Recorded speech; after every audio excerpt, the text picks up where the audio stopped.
Colours Kannada ಇನ್ನು Kichcha Sudeep ಅವರಿರುವ promo ಯಾವಾಗ release ಆಗಲಿದೆ ಎಂಬುದು ವೀಕ್ಷಕರು ಕಾತುರದಿಂದ ಕಾಯುತ್ತಿದ್ದಾರೆ. ಜಸ್ಟ್ ಮೊದಲ ಪ್ರೋಮೋ ರಿಲೀಸ್ ಆಗಿದ್ದು ಅನೇಕರು ಕಾತುರದಿಂದ ಕಾಯುತ್ತಿದ್ದೇವೆ ಎಂದು ಕಮೆಂಟ್ ಮಾಡಿದ್ದಾರೆ.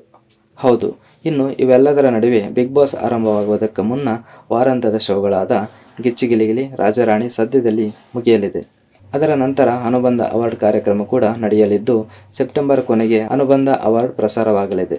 ಸೆಪ್ಟೆಂಬರ್ 28 ಅಥವಾ 29 ಇಲ್ಲವೇ ಅಕ್ಟೋಬರ್ ಮೊದಲ ವಾರ ಅಂದರೆ 5 ಮತ್ತು 6ರಂದು ಬಿಗ್ ಬಾಸ್ ಆರಂಭವಾಗುವುದು ಬಹುತೇಕ ಪಕ್ಕ ಎನ್ನಲಾಗಿದೆ. ಹೌದು, ಈಗಾಗಲೇ ಸೋಷಿಯಲ್ ಮೀಡಿಯಾದಲ್ಲಿ ಸಂಭಾವ್ಯರ ಪಟ್ಟಿ ಹರಿದಾಡುತ್ತದೆ.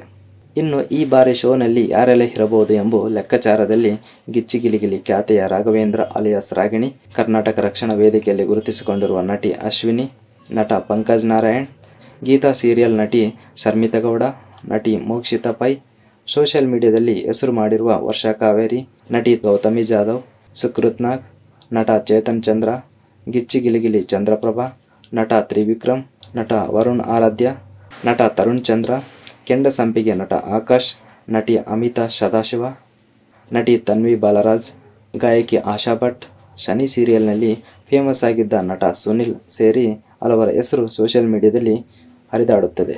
ಕಳೆದ ಬಿಗ್ ಬಾಸ್ ಸೀಸನ್ 10 ಅತ್ಯಂತ ಹೆಚ್ಚು TRP ತಂದುಕೊಟ್ಟ ಕಲರ್ಸ್ ಕನ್ನಡ ಮತ್ತು ಬಿಗ್ ಬಾಸ್ ನಡೆಸುವ ಪ್ರೊಡಕ್ಷನ್ ಹೌಸ್ಗೆ ಭರ್ಜರಿ ಲಾಭ ತಂದಿತ್ತು. ಕಾರ್ತಿಕ್ ಮಹೇಶ್ ವಿನ್ನರ್ ಮತ್ತು ಡ್ರೋನ್ ಪ್ರತಾಪ್ ರನ್ನರ್ ಮತ್ತು ಸಂಗೀತ ಶೃಂಗೇರಿ 3ನೇ ಸ್ಥಾನ ಪಡೆದಿದ್ದರು. ಹೀಗೆ ನೋಡ್ತಾ ಇರಿ GL ಮೀಡಿಯಾ ನ್ಯೂಸ್ ಅಪ್ಡೇಟ್ಸ್ಗಾಗಿ. ಹಾಗೆಯೇ ಲೈಕ್ ಮಾಡಿ, ಕಮೆಂಟ್ ಮಾಡಿ, ಶೇರ್ ಮಾಡಿ. Thank you for watching.